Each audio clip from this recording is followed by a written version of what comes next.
So yun mga bossing, may nag-walking nga po pala sa atin ngayon na isang Toyota Altis. Hello sir, good morning po. Saan po kayo galing sir? Galing pa ako ng Laguna, Santa Rosa. Santa Rosa, Laguna sir. Oo. Kailan ba nagtanggalin nandito? Hindi na? Hindi na sir. Lagay ka na ito. Sige. Bahala ka na. Ano pong gagawin dito sir? Dashboard lang po. Oo, dashboard lang muna. Yung manibela sa susunod na lang eh. Sabi nung daw kasi maganda yung pan. Okay pa naman sir? Yan lang, yan. Ay grabe na, lambot na no. Altes ko, Camry. Opo, sample din. Ka-Alphard sir.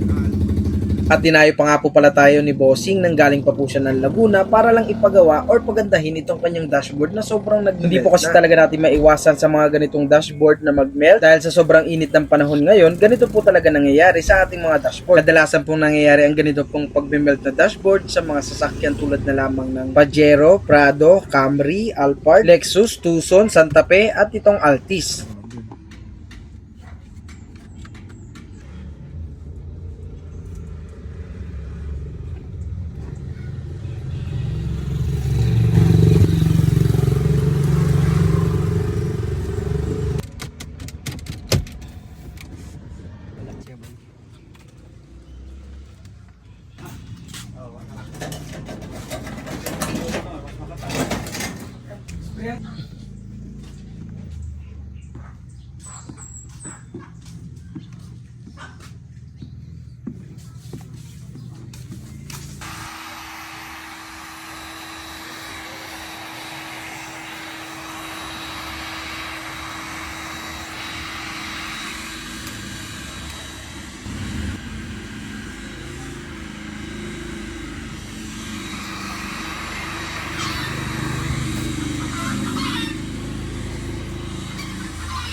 Ganito po magiging itsura mga bossing kapag natanggal na po natin yung nagme-melt dito sa dashboard. At lilinisin na po natin ito, lilihain po natin ito para matanggal yung mga maliliit na rubber rice na nakadikit pa dito.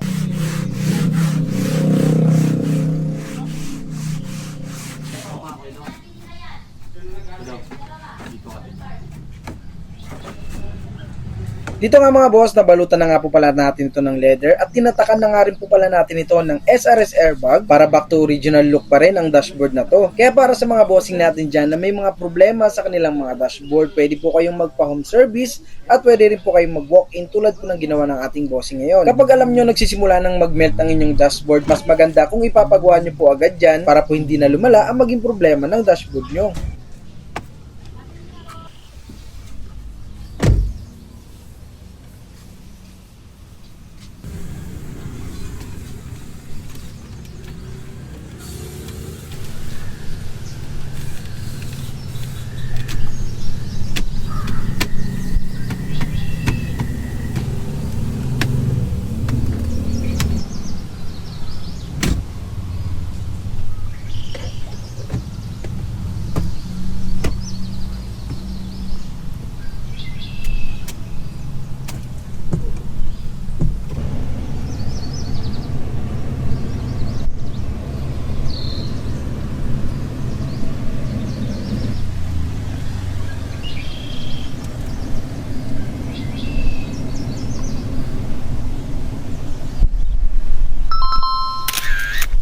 Mag-iingat po kayo sir ha.